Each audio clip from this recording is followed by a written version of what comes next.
Hello students, welcome to your YouTube channel option E classes. तो देखिए, पिछली जो 2 क्लासें हैं उसमें अपन ने 2 जो टॉपिक हैं वो कंप्लीट कर लिए थे, जिसमें जो हमारा फर्स्ट टॉपिक था वो तो क्या था, सेल का था। और जो दूसरा जो टॉपिक है वो किसका था, ह्यूमन ब्रेन का, यानी मानव मस्तिष्क का। तो उसके बारे में मैंने आपको 2 क्लासें हैं वो पहले करवा दी थी, सेल के बारे में और ह्यूमन ब्रेन के बारे में। आज जो हमारा टॉपिक है वो आप देख सकते हैं, कौन सा टॉपिक है, रिप्रोडक्शन। तो देखिए, अपन क्लास स्टार्ट करते हैं। क्लास स्टार्ट करने से पहले वीडियो को लाइक ज़रूर कर लीजिएगा और ये जो चैनल है इसको सब्सक्राइब ज़रूर कर लेगी। देखिए, हमारा जो टॉपिक है वो क्या है, रिप्रोडक्शन। रिप्रोडक्शन का मतलब क्या होता है हिंदी में, जनन। जनन आपने सुना होगा कि जो रिप्रोडक्शन की प्रोसेस है, यानी जो जनन की प्रोसेस है, वो एनवायरनमेंट में एक क्या है, एक प्रोसेस, ऐसी प्रोसेस है जिसमें जितने भी जो जीव हैं वो अपने सम्मान ही क्या प्राप्त करते हैं, एक नया जीव प्राप्त करते हैं। यानी अपन बात करें हमारे वातावरण की, तो वातावरण में जितने भी एनिमल्स हैं, ठीक है, जैसे गाय भैंस बकरी, जितने भी हैं वो अपने सम्मान संतति बनाते हैं। अपने सम्मान क्या बनाते हैं, संतति बनाते हैं। तो उस वाली प्रोसेस को, यानी जिस प्रोसेस से वो अपने सम्मान एक इंडिविजुअल ऑर्गेनिज्म तैयार करते हैं, उस वाली प्रोसेस को ही क्या बोलते हैं, रिप्रोडक्शन बोलते हैं, यानी रिप्रोडक्शन या जनन। ठीक है, यानी रिप्रोडक्शन में क्या होता है कि कोई भी एक ऑर्गेनिज्म है, कोई भी एक जीव है, वो अपने सम्मान, जैसे बात करें पेरेंट्स यानी जो हमारे फादर और मदर हैं, उनसे हम आए, मतलब क्या हुआ, रिप्रोडक्शन की प्रोसेस हुई। और रिप्रोडक्शन की प्रोसेस होने के बाद ही एक नई जो जाति है वो क्या तैयार हो गई, या एक नया ऑफस्प्रिंग क्या हो गया, तैयार हो गया, नया वंश बन गया। तो आज अपन इस रिप्रोडक्शन की प्रोसेस के बारे में पढ़ेंगे कि जो रिप्रोडक्शन की प्रोसेस है उसके टाइप कितने हैं, कैसे वो काम करती है, कैसे प्लांट्स में काम करती है, कैसे एनिमल्स में काम करती है। तो ये वाले जो प्रोसेस है इसके बारे में आप पढ़ेंगे। देखिए, आपको यहाँ पे नज़र आ रहा होगा रिप्रोडक्शन, ठीक है, ये अपन पढ़ेंगे। अपन देखते हैं कि जो रिप्रोडक्शन के टाइप्स हैं वो कितने होते हैं। रिप्रोडक्शन के टाइप्स, रिप्रोडक्शन की जो डेफिनेशन है वो मैं आपको बताती हूँ कि जो रिप्रोडक्शन, अपन यहाँ पे बात करते हैं किसकी, रिप्रोडक्शन या फिर जनन। हिंदी में इसको क्या बोलते हैं, जनन। इसमें क्या होता है कि कोई भी एनिमल या कोई भी प्लांट्स या कोई भी जो प्राणी है वो अपने सम्मान ही क्या बनाता है, एक नया प्राणी बनाता है। ठीक है, इस वाले प्रोसेस को ही क्या बोलते हैं अपन, रिप्रोडक्शन या जनन बोलते हैं। ये जो प्रोसेस है एनिमल्स में भी होती है, प्लांट्स में भी होती है, जितने भी और जो ऑर्गेनिज्म हैं उन सब में क्या होती है, रिप्रोडक्शन की प्रोसेस होती है। अगर मान लो रिप्रोडक्शन की प्रोसेस ना हो हमारे वातावरण में, अगर रिप्रोडक्शन की प्रोसेस ना हो तो क्या हो जाएगा, बता सकता है कोई, जिसको भी आता है वो कमेंट करके ज़रूर बताएं कि अगर इस एनवायरनमेंट से रिप्रोडक्शन की प्रोसेस गायब हो जाए या फिर कोई ठान ले कि मैं तो रिप्रोडक्शन नहीं करूँगा, तो क्या होगा। देखिए, मैं आपको यहाँ पे कुछ बातें बताती हूँ। जैसे जैव प्रक्रम में 4 टाइप की प्रोसेस आती है, जिसमें पहली जो प्रोसेस है वो क्या आती है, पाचन, यानी डाइजेशन, जैव प्रक्रम की अगर बात करें। ठीक है, दूसरी जो प्रोसेस है वो क्या आती है, श्वसन। क्या आएगी, श्वसन या फिर रेस्पायरेशन। और थर्ड नंबर की जो प्रोसेस है उसमें क्या आती है, उत्सर्जन या फिर बात करें किसकी, एक्सक्रिएशन। ठीक है, और 4th नंबर की जो प्रोसेस है वो क्या होती है, वहन। क्या होती है, वहन। इसका इस इंग्लिश में बोलते हैं ट्रांसपोर्टेशन। ये जो 4 प्रोसेस है वो किस में आती है,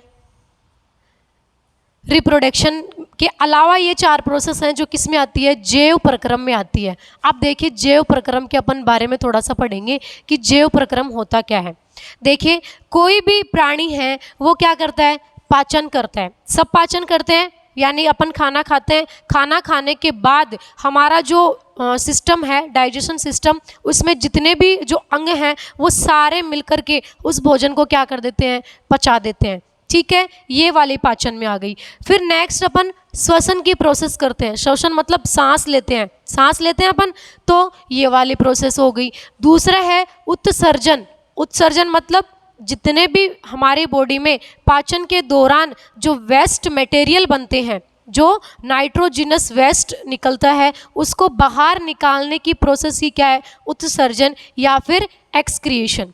फिर है वहन। वहन का मतलब क्या होता है, ट्रांसपोर्टेशन। ट्रांसपोर्टेशन मतलब चीज़ों को एक जगह से दूसरी जगह लेके जाना। जैसे मैं बात करूं, अपन खाना खाते हैं, खाना खाने के बाद वो जो सब्सटेंस है, जो भी अपन ने खाया, कार्बोहाइड्रेट, विटामिन्स, प्रोटीन्स, फैट्स, ये अपन ने खा लिया, हमारे खाने में ये होते हैं। फिर इनका क्या हो जाता है, हमारे बॉडी में जाके डाइजेशन होता है। ठीक है, डाइजेशन होने के बाद अपन क्या करते हैं, हमारी बॉडी में क्या बन जाती है, ग्लूकोज। अरे खाना क्यों खाते हैं भाई, एनर्जी के लिए खाना खाते हैं, कोई भी काम करने के लिए। जैसे मैं यहाँ पे क्लास ले रही हूँ, क्यों ले रही हूँ मैं, मतलब मैंने क्या खाया है, खाना खाया है, और मेरे में क्या है, एनर्जी है। इसकी वजह से ही मैं ये जो क्लास है वो पॉसिबल है। आप यहाँ पे पढ़ने के लिए आते हैं, या आप जो वीडियो देख रहे हैं ये किसके लिए है, मतलब एनर्जी से ही पॉसिबल है। तो एनर्जी कहाँ से आती है, फूड से आती है। कहाँ से आती है, फूड से, खाने से आती है। खाना खाने के बाद ये जो खाना है इसका क्या हो जाता है, पाचन हो जाता है। अब पाचन सिस्टम अपन अलग पढ़ेंगे कि पाचन कैसे होता है। मैं यहाँ पे आपको थोड़ा सा बेसिक बता रही हूँ कि जो रिप्रोडक्शन की प्रोसेस है वो इन सब से अलग कैसे है, इसलिए मेरे को ये सब समझाना पड़ रहा है आपको। ठीक है, यानी अपन खाना खाते हैं एनर्जी के लिए, और उस खाने से अपन को क्या मिलती है, ग्लूकोज। और ये जो खाने से अपन को ग्लूकोज मिल रही है, ये कौन सी प्रोसेस के थ्रू मिल रही है, पाचन के थ्रू मिल रही है या डाइजेशन के थ्रू मिल रही है। दूसरी मैं बात करूं, श्वसन की क्रिया, अपन सांस लेते हैं, ब्रीदिंग की प्रोसेस करते हैं। तो देखिए ब्रीदिंग की प्रोसेस यानी सांस लेने की जो प्रोसेस है वो भी क्या है, जरूरी है। पाचन की प्रोसेस भी क्या है, जरूरी है, मतलब कंपलसरी है। पाचन नहीं होगा तो हमारी बॉडी काम नहीं करेगी। दूसरी बात करें श्वसन, अगर श्वसन नहीं होगा तो अगर आप सांस ही नहीं लेओगे तो क्या हो जाएगा, आप सबको पता है। नेक्स्ट है उत्सर्जन। आप देखो जरूरी नहीं है, खाना खाने से सारे जो अपन खाना खाते हैं वो सारा बढ़िया ही है, उसमें कुछ वेस्ट मटेरियल भी निकलता है। ठीक है, तो उस वेस्ट मटेरियल को हमारे बॉडी से बाहर निकालना या बाहर सिक्रेट करना जिस प्रोसेस के थ्रू किया जाता है उसको क्या बोला जाता है, उत्सर्जन या एक्सक्रिएशन। फिर बात करें वहन। वहन मतलब हमने खाना खाया, खाना खाने के बाद हमारे बॉडी में ग्लूकोज बन गई, ग्लूकोज मतलब एनर्जी बनी। अब उस एनर्जी को, या तो ऐसे तो है नहीं कि वो एक ऑर्गन को ही चाहिए एनर्जी, यानी हमारी जो बॉडी है, हमारा जो शरीर है, उसमें जितने भी ऑर्गन है उन सबको क्या चाहिए, एनर्जी चाहिए। तो जो एनर्जी बनी उसका क्या हो रहा है, वहन हो रहा है। मतलब एडी से लेकर के चोटी तक ब्लड के थ्रू, किसके थ्रू, ब्लड के थ्रू इस जो एनर्जी है इसका क्या हो रहा है, वहन हो रहा है। तो इस वाले प्रोसेस को क्या बोलते हैं, वहन बोलते हैं। अब मेरा बताने का उद्देश्य क्या है कि मान लो अगर आप पाचन, श्वसन, उत्सर्जन और वहन नहीं करो तो क्या आप जिंदा रह पाओगे, नहीं रह पाओगे। ठीक है, इसलिए मैंने ये आपको बताया।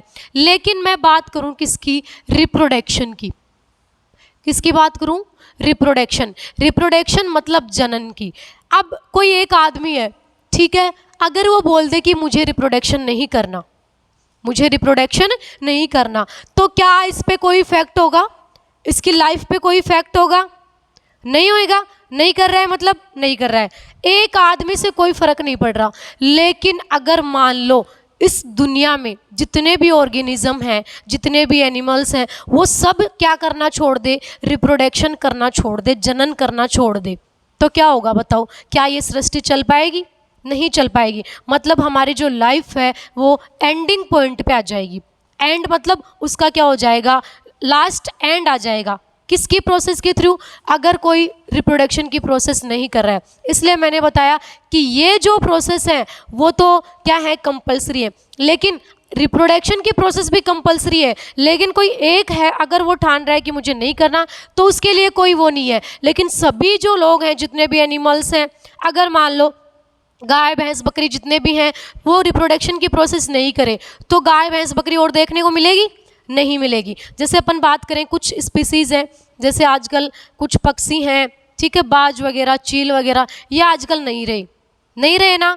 क्यों नहीं है? क्योंकि रिप्रोडक्शन की प्रोसेस उनमें अच्छी तरह से नहीं हुई, ठीक है। और जितने भी लुप्त हो, ये मतलब कुछ जातियां लुप्त हो रही हैं धीरे धीरे। शेर हैं, पहले कितने सारे शेर हुआ करते थे, लेकिन आज कुछ ही शेर हैं, ठीक है। तो ये किसका प्रभाव है? सारा रिप्रोडक्शन का प्रभाव है, ठीक है, जनन की प्रोसेस का प्रभाव है। अब देखिए, ये जो जनन की प्रोसेस है वो दो तरीके से होती है। कितने तरीके से? दो तरीके से। नेक्स्ट स्लाइड में अपन बात करते हैं इसकी। अब देखिए, जो रिप्रोडक्शन की प्रोसेस है वो कितने तरीके से होती है? दो तरीके से, जिसमें पहला जो है वो तो क्या आ जाएगा? Asexual reproduction. यानी पहला तो क्या है? Asexual reproduction. ये तो है एसेक्सुअल रिप्रोडक्शन। और दूसरा क्या है? Sexual reproduction. बात कर रहे हैं यहाँ पे जनन के टाइप्स की, उनके भागों की। एसेक्सुअल मतलब होता है अलैंगिक जनन, ठीक है। और सेक्सुअल का मतलब क्या होता है? लैंगिक जनन। क्या हो जाएगा? लैंगिक जनन। एसेक्सुअल मतलब अलैंगिक जनन और सेक्सुअल मतलब लैंगिक जनन। अब दोनों में डिफरेंस कैसे बताएं? ठीक है, देखो अपन देखेंगे जो अलैंगिक जनन, यानी ए लग रहा है यहाँ पे, अलैंगिक जनन, इसमें तो क्या होता है? सिर्फ और सिर्फ रिप्रोडक्शन प्रोसेस करने के लिए किसी एक पेरेंट की या एक इंडिविजुअल ऑर्गेनिज्म की क्या होती है? ज़रूरी होती है, ठीक है। किसमें? एसेक्सुअल रिप्रोडक्शन में, यानी इन्वॉल्व ओनली वन पेरेंट। इसमें तो सिर्फ और सिर्फ एक पेरेंट है, उससे भी क्या हो सकता है? रिप्रोडक्शन की प्रोसेस हो सकती है। लेकिन अगर अपन बात करें किसकी? सेक्सुअल रिप्रोडक्शन की, या जिसको हिंदी में बोलते हैं क्या? लैंगिक जनन की। किसकी बात करें? लैंगिक जनन की। क्या इसमें एक पेरेंट से काम चल सकता है? नहीं चल सकता। मतलब इसमें ऑफ्टन इन्वॉल्व टू पेरेंट्स, यानी कितने की जरूरत होगी? टू पेरेंट्स की। मतलब एक तो क्या होएगा? मेल, और एक क्या होएगा? फीमेल। एक होएगा मेल और एक क्या होएगा? फीमेल। इसमें जरूरी नहीं है दो, इसमें एक से भी क्या हो सकता है? रिप्रोडक्शन की प्रोसेस हो सकती है। लेकिन जो सेक्सुअल रिप्रोडक्शन है, क्वेश्चन आता है ऐसे, क्वेश्चन एग्जाम में आता है कि इनमें से आपको क्वेश्चन पूछेगा कि किसमें वन पेरेंट या किसमें टू पेरेंट की आवश्यकता है। सेक्सुअल रिप्रोडक्शन, इसको हिंदी में बोलते हैं लैंगिक जनन। तो लैंगिक जनन में दो लोगों की आवश्यकता होती है। जैसे बात करें एक फादर और एक मदर, ठीक है। फादर और मदर यानी दो इंडिविजुअल लोगों से क्या बनता है? एक नया क्या बनता है? एक नया किड या फिर नया बेबी का फॉर्मेशन होता है, या नए बच्चे का निर्माण होता है। किसमें? सेक्सुअल रिप्रोडक्शन में। समझ में आई इतनी बात? ठीक है, यानी क्या बताया मैंने, इसमें तो एक से भी काम चल सकता है। किसमें? इसके एग्जाम्पल पढ़ेंगे अपन, फिर आपको ज़्यादा समझ में आएगा। इसमें तो एक से काम चल रहा है, लेकिन जो सेक्सुअल रिप्रोडक्शन है उसमें एक से काम नहीं चलता। इसमें दो होना जरूरी है, एक मेल और एक फीमेल, एक नर और एक मादा, ठीक है। दूसरा जो डिफरेंस क्या है, इसमें गेमिट्स आर नॉट प्रोड्यूस। अब ये गेमिट्स क्या होते हैं आप नहीं जानते होंगे, लेकिन मैं बताऊंगी आपको क्या होते हैं। इसमें क्या लिखा हुआ है? गेमिट्स आर प्रोड्यूस, यानी इसमें गेमिट्स की जरूरी नहीं होती। किसमें? एसेक्सुअल रिप्रोडक्शन में। जैसे मैं बात करूं, गेमिट्स क्या होते हैं? जो सेक्सुअल रिप्रोडक्शन है ना, उसमें तो गेमिट्स बनते हैं। जैसे मेल का तो क्या हो जाएगा? स्पर्म्स, ठीक है। और फीमेल के क्या हो जाएंगे? क्या हो जाएगा? एग। ये जो है ये तो मेल के गैमेट है, और ये जो है एग, ये किसके हैं? फीमेल के गैमेट। अब जो साइंस वाले हैं जो साइंस के स्टूडेंट्स हैं उनको तो ज़्यादा समझाने की ज़रूरत नहीं होती कि स्पर्म्स क्या होते हैं, एग क्या होते हैं। एग स्पर्म्स हैं वो मेल में प्रोड्यूस होते हैं, ठीक है, और जो फीमेल हैं वो किस में प्रोड्यूस होते हैं, एग में, सॉरी, जो एग है वो किस में प्रोड्यूस होते हैं, फीमेल में। एग होते क्या हैं, यानी जो महिलाएं होती हैं उनमें हर महीने मेंस्ट्रुअल साइकिल चलता है, मेंस्ट्रुअल साइकिल चलता है जिसको हिंदी में बोलते हैं ऋतुस्राव, यानी वो साइकिल चलता है, उसमें हर मंथ में उसमें बहुत सारे एग प्रोड्यूस होते हैं। इसलिए जो महिलाएं हैं वो इस वाली एज के दौरान, ये जो मेंस्ट्रुअल साइकिल है ये 13 से ऊपर साल की उम्र में स्टार्ट हो जाता है गर्ल्स में, ठीक है। तो इसमें क्या बनते हैं, एग बनते हैं, और इन्हीं को क्या बोला जाता है, गैमेट बोला जाता है। जब स्पर्म और किसका, एग का फॉर्मेशन हो जाता है, ये दोनों जब मिल जाते हैं तो क्या बनता है, देखो गैमेट बन जाता है। यहाँ पे क्या बनता है, गैमेट या फिर जाइगोट, गैमेट नहीं जाइगोट, क्या बनेगा यहाँ पे, जाइगोट, जिसको क्या बोलते हैं, युग्मनज, हिंदी में क्या बोलेंगे, युग्मनज, ठीक है। इतनी बातें समझ में आई। नेक्स्ट स्लाइड में मैं और समझाऊंगी इसको।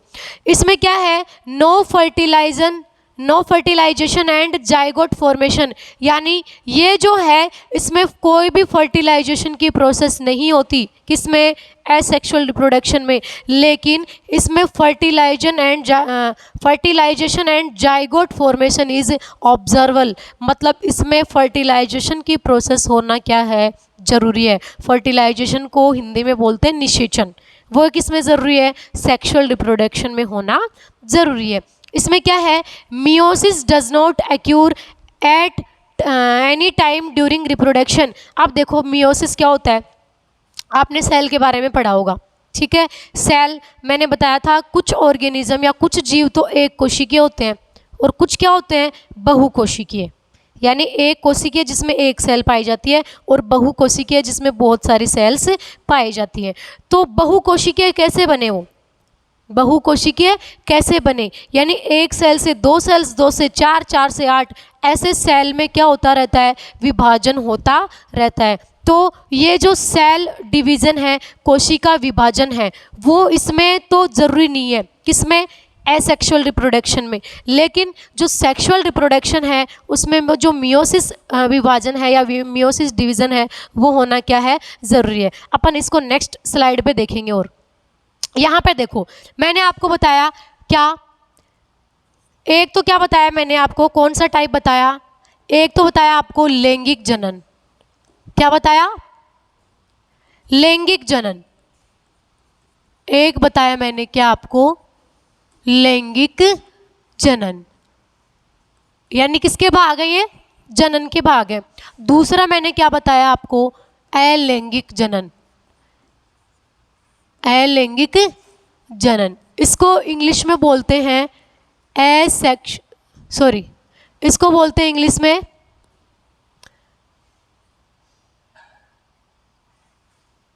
एक मिनट,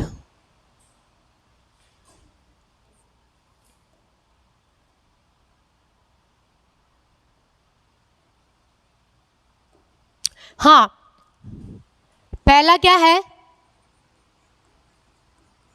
अलैंगिक, ठीक है, और दूसरा क्या है, लैंगिक। इसको इंग्लिश में बोलते हैं एसेक्सुअल रिप्रोडक्शन और इसको बोलते हैं क्या, सेक्सुअल रिप्रोडक्शन। इतनी बातें समझ में आई आपको।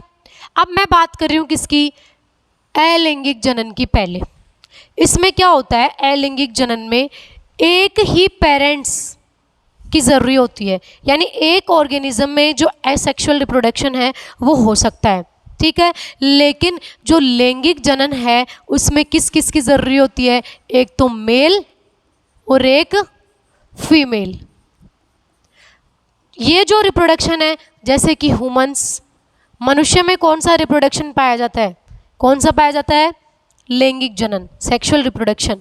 बात करें जितने भी एनिमल्स हैं, एनिमल्स बोले तो गाय, भैंस, बकरी, जितने भी हैं उनमें कौन सा रिप्रोडक्शन होता है, सेक्सुअल रिप्रोडक्शन, ठीक है। इतनी बातें आपको समझ में आई।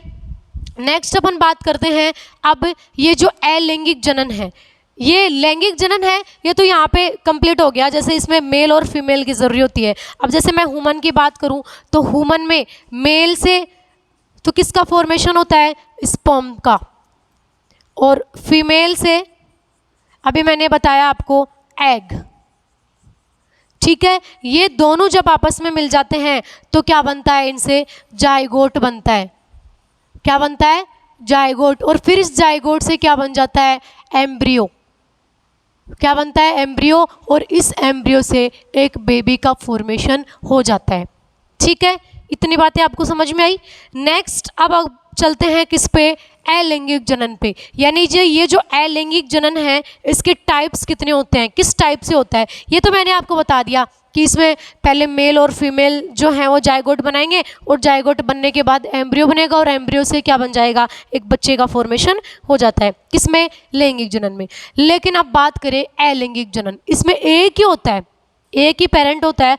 तो अब इसके क्या हैं, टाइप्स हैं। ये अलग अलग तरीके से अलग अलग ऑर्गेनिज्म में होता है, जो कि अपन टाइप देखते हैं आगे। ये स्लाइड दूसरी आ गई, शायद वो वाली नहीं लगाई, चलो मैं बता देती हूँ। यानी जो एसेक्सुअल रिप्रोडक्शन है ना, उसके अलग अलग टाइप है। एसेक्सुअल रिप्रोडक्शन के अलग अलग टाइप हैं। जैसे मैं बात करूँ यहाँ पे, इसका पहला टाइप एसेक्सुअल रिप्रोडक्शन,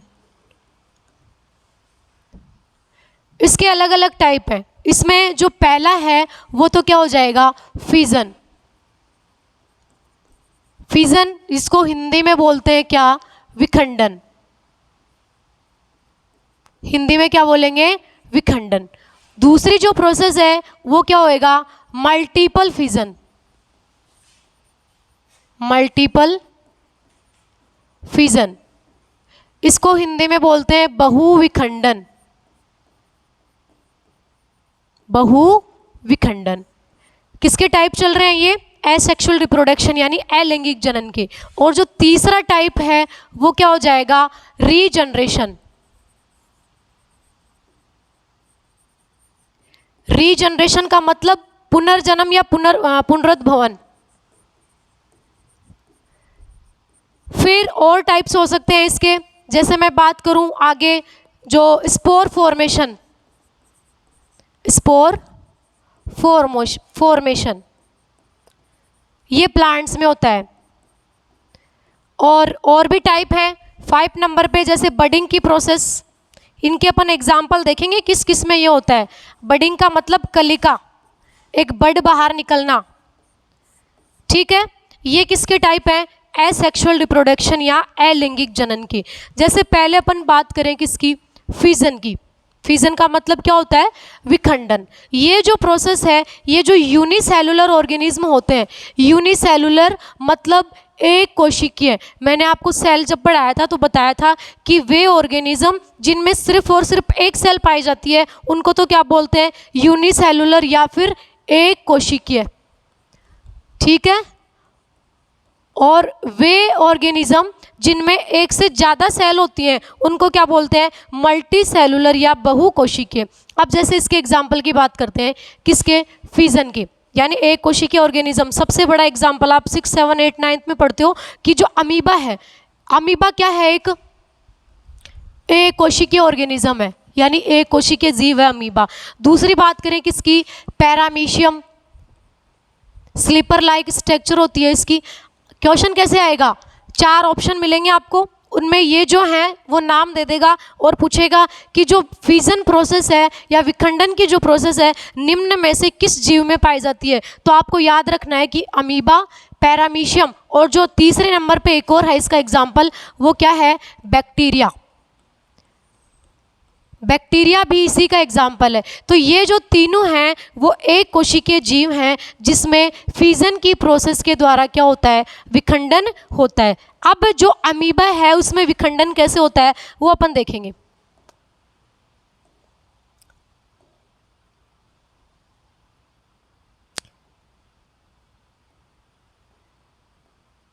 देखो ये उल्टा डायग्राम बन रहा है, अपन इसको सीधा बनाएंगे।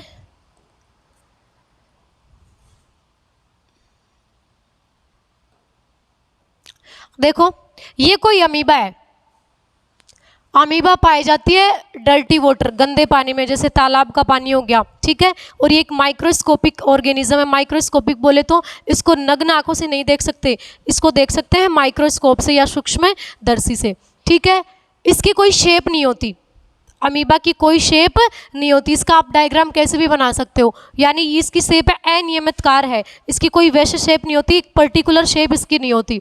इसके बीच में ये क्या है, केंद्रक। हर सेल के बीच में क्या होता है, केंद्रक। और मैंने आपको बताया था कि ये वाली तो कोशिका झिल्ली हो गई, केंद्रक और कोशिका झिल्ली के बीच में जो द्रव होता है उसको क्या बोला जाता है, कोशिका द्रव। क्या बोलते हैं, कोशिका द्रव, ठीक है। अब क्या होएगा, ये फिजन की प्रोसेस कैसे करती है वो सुनो ध्यान से। पहले क्या होता है, जैसे ये कोई अमीबा है, इसमें फिजन की प्रोसेस जैसे ही हो रही है तो इसमें जो ये जो न्यूक्लियस है, ये जो केंद्रक है, वो विभाजन करना स्टार्ट कर देता है। देखिए यहाँ पे इस डायग्राम में आप देख सकते हैं, यहाँ पे देखो ये जो केंद्रक है वो विभाजन कर रहा है, यानी डिवीजन कर रहा है, ठीक है। और लास्ट स्टेज पे क्या होता है, पहले तो ये जो केंद्रक है ना ये विभाजन करेगा, लेकिन दूसरे स्टेज में क्या होता है, ये जो साइटोप्लाज्म ये वाला, या इसको हिंदी में बोलते हैं कोशिका द्रव्य, ये भी क्या करना स्टार्ट कर देता है, विभाजन करना स्टार्ट कर देता है। और एक स्टेज ऐसी आती है जिसमें दो अमीबाओं का निर्माण हो जाता है और दोनों का क्या होता है, अलग अलग केंद्रक होता है। ये प्रोसेस है किसमें, फिजन प्रोसेस। बात करें फिजन प्रोसेस में अमीबा का एग्जाम्पल, सबसे बढ़िया एग्जाम्पल है। पैरामीशियम में भी ऐसा ही होता है, बैक्टीरिया में भी ऐसा ही होता है। इसमें पहले आपको एक बात याद रखनी है, क्वेश्चन पूछा जाएगा कि अमीबा में पहले जो डिवीजन है वो किसका होता है, या केंद्रक का होता है या कोशिका द्रव्य का होता है। तो पहले किसका होएगा, केंद्रक का। ये प्रोसेस है अमीबा में विखंडन की, ठीक है। नेक्स्ट अपन बात करते हैं किसके आगे,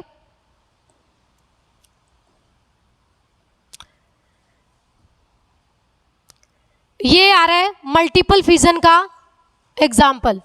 मल्टीपल फिजन बोले तो बहुविखंडन। मल्टीपल फिजन यानी पहला जो टाइप था वो तो कौन सा था, विखंडन का, जिसके एग्जाम्पल अपन ने क्या क्या देखे, अमीबा, पैरामीशियम। ये एग्जाम्पल आपको याद रखने हैं, नोट भी कर सकते हो आप। और थर्ड हाफ बैक्टीरिया, ठीक है, ये एग्जाम्पल इंपॉर्टेंट है। और ये सारे ऑर्गेनिज्म है वो क्या है, यूनिसेलुलर, यानी एक कोशिकीय। ये भी आपको याद रखना है कि सिर्फ जो विखंडन प्रोसेस है वो सिर्फ और सिर्फ एक कोशिकीय जीवों में ही होता है, बहुकोशिकीय जीवों में नहीं होता। अब बात करते हैं किसकी, मल्टीपल फिजन की, या जिसको हिंदी में बोलते हैं बहुविखंडन। बहुविखंडन की प्रोसेस, ये दूसरा टाइप है किसका, एसेक्सुअल रिप्रोडक्शन या अलैंगिक जनन का। अब इसमें जो एग्जाम्पल है वो क्या है, प्लाज्मोडियम। प्लाज्मोडियम क्या होता है, देखिए, मलेरिया। मलेरिया एक मच्छर के कारण होता है जिसका नाम है मादा एनाफिलिस मच्छर। उसमें एक लार्वा स्टेज पाई जाती है, उस लार्वा स्टेज को क्या बोलते हैं, प्लाज्मोडियम। क्या बोलते हैं, प्लाज्मोडियम। अब देखो ये एक प्लाज्मोडियम है, वो इसका न्यूक्लियस केंद्रक, और वो इसका साइटोप्लाज्म कोशिका द्रव्य, ये साइजोन्ट, इसमें जो कुछ कुछ ग्रैन्यूल्स होते हैं वो हैं। अब देखिए इसमें क्या होता है, मल्टीपल फिजन में एक प्लाज्मोडियम है, उसमें ये जितने ऑर्गन है इसके अंदर वाले, यानी इसका जितना भी मैटर है, कौन सा, साइटोप्लाज्म का, many daughter cells produce by multiple fission, वो क्या होती है। और ये क्या है, इसकी आउटर मोस्ट लेयर है जो इसका प्रोटेक्शन करती है, किसका, केंद्रक का।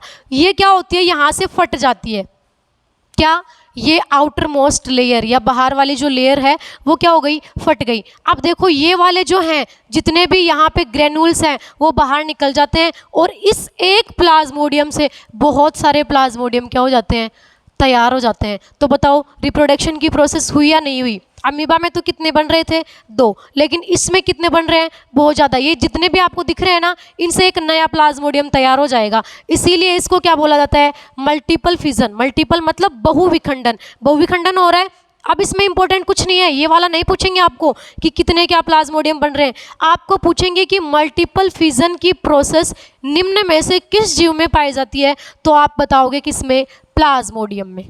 ठीक है, ये वाली प्रोसेस समझ में आई होगी। नेक्स्ट अपन चलते हैं,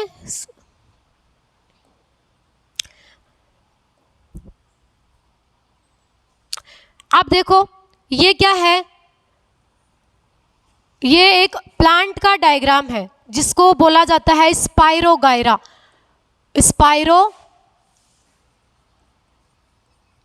ये एक स्पाइरोगायरा है, ये कोई जीव नहीं है, स्पाइरोगायरा है। ये इस प्लांट में भी क्या है, एक एल्गी है। एल्गी बोले तो शैवाल, जो कि किस में पाई जाती है, समुद्रों में पाई जाती है ये। ठीक है, अब इसमें रिप्रोडक्शन की प्रोसेस कैसी होती है वो देखो। ये एक है, एक स्पाइरोगायरा का प्लांट है। ठीक है, इसका न्यूक्लियस, ये बीच में सेप्टा, यानी इसमें विखंडन होते हैं, उसको सेप्टा बोलते हैं। और ये स्पाइरल क्लोरोप्लास्ट, ये आपकी काम की चीज़ नहीं है। आप इतने इसमें देखो कि इसमें जो स्पाइरोगायरा में 2 स्पाइरोगायरा कैसे बन रहे हैं, तो देखो पहला न्यूक्लियस है, ये जल धाराओं के कारण, समुद्र में होता है कोई स्पाइरोगायरा यानी प्लांट्स है, जल धाराओं के कारण ये जो स्पाइरोगायरा है, ये इसके डिवाइडेशन हो जाते हैं, कितने, 2। ठीक है, 2 डिवाइडेशन हो गई, तो 2 जो डिवाइडेशन है उनसे नया स्पाइरोगायरा का फॉर्मेशन हो जाता है। ठीक है, इसमें इतनी प्रोसेस है। अब आप यहाँ पे बोल सकते हो कि अमीबा में भी तो 2 ही बन रहे थे, 2 ही बन रहे थे ना, उसमें भी 2 अमीबा ही बन रही थी, और इसमें क्या बन रहे हैं, इसमें भी 2 ही बन रहे हैं। तो उसमें तो कौन सी प्रोसेस थी, फिजन की प्रोसेस, और इसमें कौन सी है, स्पाइरोगायरा में कौन सी है, फ्रेगमेंटेशन। ठीक है, मतलब क्या हुआ कि इसमें ये तो स्पाइरोगायरा तो कैसा है, मल्टी सेलुलर, मल्टी सेलुलर या फिर बहुकोशिकीय, बहुकोशिकीय। वो क्या था, अमीबा एक कोशिकीय। बस दोनों में ये डिफरेंस है कि स्पाइरोगायरा तो क्या है, बहुकोशिकीय, और अमीबा क्या है, एक कोशिकीय। ठीक है, ये हो गया आपका फ्रेगमेंटेशन।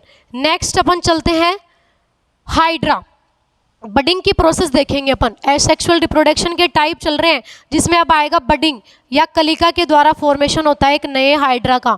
हाइड्रा भी क्या है, एक ऑर्गेनिज्म है, एक जीव है। देखिए बडिंग की प्रोसेस अपन देखते हैं। बडिंग यानी इसमें कलिका के द्वारा एक नया हाइड्रा का फॉर्मेशन होता है। देखो डायग्राम बना देती हूँ मैं हाइड्रा का, ऐसे कुछ डायग्राम होता है किसका, हाइड्रा का। हाइड्रा भी एक पानी में पाए जाने वाला जीव है। इसमें फॉर्मेशन या इसमें रिप्रोडक्शन की प्रोसेस कैसी होती है, दूसरी स्टेज में क्या होता है कि जब इसको एनवायरमेंटल कंडीशन बढ़िया मिल जाती है तो यहाँ पे कुछ बड का फॉर्मेशन ये कर लेता है, यानी यहाँ पे एक उभार सा बन जाता है, उभार। ठीक है, थर्ड वाली कंडीशन में ये जो उभार है वो क्या हो जाता है, बड़ा बन जाता है, यानी यहाँ से दोबारा क्या बन जाता है, एक नया हाइड्रा बन जाता है। इतना ध्यान में नहीं रखना, आपको याद रखना है कि हाइड्रा जो है उसमें कौन सी प्रोसेस होती है, बडिंग की प्रोसेस होती है। ठीक है, इतने एग्जाम्पल मैंने आपको बताए। ये किसके टाइप थे, एसेक्सुअल रिप्रोडक्शन के टाइप थे। थोड़ा सा अपन रिसेल कर लेते हैं कि अपन ने क्या पढ़ा, रिप्रोडक्शन कितने टाइप थे, 2, सेक्सुअल रिप्रोडक्शन और एसेक्सुअल रिप्रोडक्शन। सेक्सुअल रिप्रोडक्शन में मैंने बताया कि उसमें 2 इंडिविजुअल होना जरूरी है, एक मेल और एक फीमेल। मेल से स्पर्म्स और फीमेल से एग का फॉर्मेशन हो जाता है, तो क्या बन जाता है, जाइगोट, जाइगोट से एम्ब्रियो और एम्ब्रियो से एक नई बेबी का फॉर्मेशन हो जाता है। वो तो क्या है, सेक्सुअल रिप्रोडक्शन। अब बात कर रहे थे अपन किसकी, एसेक्सुअल रिप्रोडक्शन की। एसेक्सुअल रिप्रोडक्शन जो यूनिसेलुलर ऑर्गेनिज्म होते हैं और जो मल्टी सेलुलर होते हैं उनमें दोनों में होते हैं, लेकिन जो सेक्सुअल है वो सिर्फ और सिर्फ मल्टी सेलुलर में होता है। हम क्या है, एक कोशिकीय है या बहुकोशिकीय, बहुकोशिकीय है, बहुत सारी सेल से मिलकर हमारी बॉडी बनती है। तो जो एसेक्सुअल रिप्रोडक्शन है उसके अलग अलग टाइप थे, कौन कौन से। पहला जो प्रोसेस था वो क्या था, विखंडन। विखंडन की प्रोसेस अपन ने पढ़ी थी अमीबा में, पैरामीशियम में और बैक्टीरिया में। दूसरी जो है मल्टीपल फिजन यानी बहु विखंडन, वो अपन ने पढ़ी किसमें, किसमें पढ़ी थी, मल्टीपल फिजन, मल्टीपल फिजन जिसमें पढ़ी थी अपन ने वो क्या था, प्लाज्मोडियम या फिर क्या था, नीचे अपन बताया था कि मलेरिया जो था, मलेरिया का पैरासाइट प्लाज्मोडियम, ठीक है, उससे बाहर जितने भी ग्रेन्यूल्स थे वो बाहर निकल के नए नए प्लाज्मोडियम बना रहे थे। नेक्स्ट अपन ने 3 नंबर की जो प्रोसेस है वो क्या पढ़ी थी, बडिंग। बडिंग में क्या हुआ, हाइड्रा, हाइड्रा से एक नया हाइड्रा बन गया, और किसके थ्रू, बडिंग के थ्रू। ये क्या है, मल्टी सेलुलर है, इसको याद रखना, ये क्या है, मल्टी सेलुलर, ठीक है। फिर अपन ने पढ़ा था स्पाइरोगायरा, स्पाइरोगायरा पढ़ा था, यानी जो कि क्या है, एक प्लांट है, और प्लांट में भी क्या है, एक शैवाल है जो किस में पाया जाता है, समुद्र में पाया जाता है, और जल धाराओं के कारण इस जो प्लांट है इसकी कलियां टूट जाती हैं, और उन कलियों से एक नया जो प्लांट है वो तैयार हो जाता है, ठीक है। अब पढ़ेंगे अपन नेक्स्ट,